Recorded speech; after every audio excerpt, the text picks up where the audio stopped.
Hello అండి అందరికీ. Welcome to cinema bundle. ఈరోజు మనం మాట్లాడుకోబోతున్న మూవీ రివ్యూ వచ్చేసి 'గీతాంజలి మళ్ళీ వచ్చింది'. మెయిన్ లీడ్‌గా అంజలి గారు అండ్ శ్రీనివాస్ రెడ్డి గారు యాక్ట్ చేశారు. ఇక రివ్యూలోకి వెళ్ళే ముందు మీకందరికీ ఒక స్మాల్ రిక్వెస్ట్ అండి. ఈ మిడిల్ క్లాస్ ఇంట్రోవర్ట్‌ని ఎంకరేజ్ చేయాలనుకుంటే please subscribe to my channel. ఇక మూవీ విషయానికొస్తే ఇది 'గీతాంజలి' మూవీకి సీక్వెల్. ఆ 'గీతాంజలి' మూవీ చూడకపోయుంటే చూసి ఈ మూవీకి వెళ్తే బెటర్ అని నా ఫీలింగ్.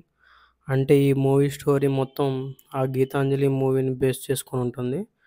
ఇక మూవీ ఎలా ఉంది బ్రో అంటే, సినిమా అయితే నాకు మరీ అంతలా నచ్చలేదు భయ్యా. కామెడీ అయితే ఉంది గానీ స్టోరీ పెద్దగా లేదు మూవీలో. మీరు లాజిక్స్ గురించి ఆలోచించకుండా ఉంటే మోస్ట్ ఆఫ్ ద మూవీ మొత్తం కొంచెం కామెడీగానే ఉంటుంది. మూవీ మొత్తంలో నాకైతే చాలా డ్రాబ్యాక్స్ అనిపించాయి.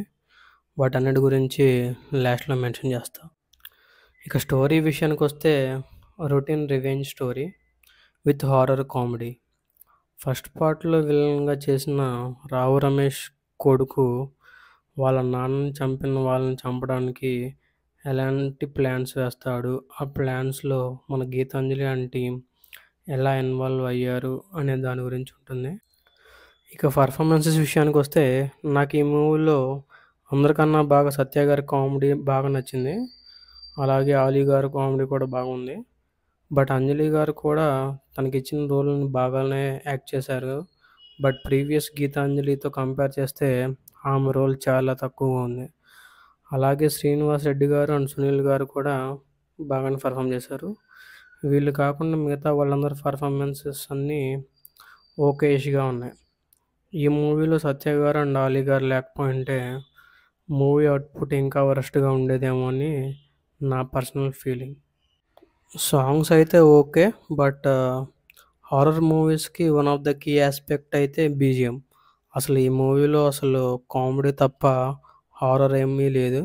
సో, దానికి తగ్గట్టే బీజీఎం కూడా ఉంది. ఫైనల్‌గా స్టోరీ అండ్ డైరెక్షన్ విషయానికొస్తే స్టోరీ రైటర్ అండ్ ప్రొడ్యూసర్ ఈ మూవీకి కోన వెంకట్ గారు. స్టోరీని ఇంకా బెటర్‌గా రాసుంటే చాలా బాగుండేది. స్టోరీ విషయంలో వెరీ డిసప్పాయింటెడ్. అసలు ఫస్ట్ పార్ట్ అయితే 2 కూడా ఉంది 'గీతాంజలి'. దాంతో కంపేర్ చేస్తే ఈ మూవీ స్టోరీ 25% కూడా లేదు.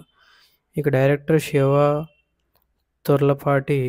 నాకు తెలిసి ఆయన డెబ్యూ మూవీ. డైరెక్షన్ పరంగా ఓకే అనిపించింది.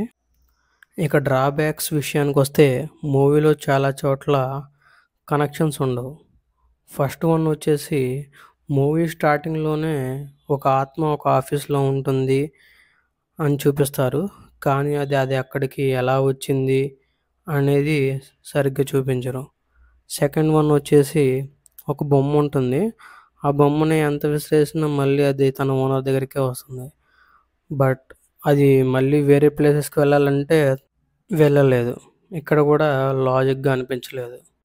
ఈ మూవీలో రవికృష్ణ గారు ఉంటారు. అసలు ఆయన క్యారెక్టర్‌ని ఈ స్టోరీలో సడెన్‌గా ఎండ్ చేస్తారు. అసలు అలా ఎందుకు చేశారో ప్రాపర్‌గా చెప్పరు. అండ్ వీఎఫ్ఎక్స్ అండ్ సీజీఐ కూడా బాగోలేదు. మూవీలో దయ్యాల క్యారెక్టర్స్‌ని కూడా చాలా కామెడీగా చూపించారు. ఇక ఫైనల్‌గా మోస్ట్‌లీ మూవీ మొత్తంలో పెద్ద డ్రాబ్యాక్ అని అనిపించింది ఏందంటే క్లైమాక్స్ ఫైట్ సీన్ అనమాట. మరీ ఇంత వరస్ట్‌గా ఉంటుందని అసలు ఎక్స్‌పెక్ట్ చేయలేదు. సో, ఇదండి నా రివ్యూ. నా రేటింగ్ వచ్చేసి 2/5. మూవీ చూసాక మీకెలా అనిపించిందో కామెంట్ సెక్షన్‌లో మెన్షన్ చేయండి. Please subscribe to my channel. Thank you for watching.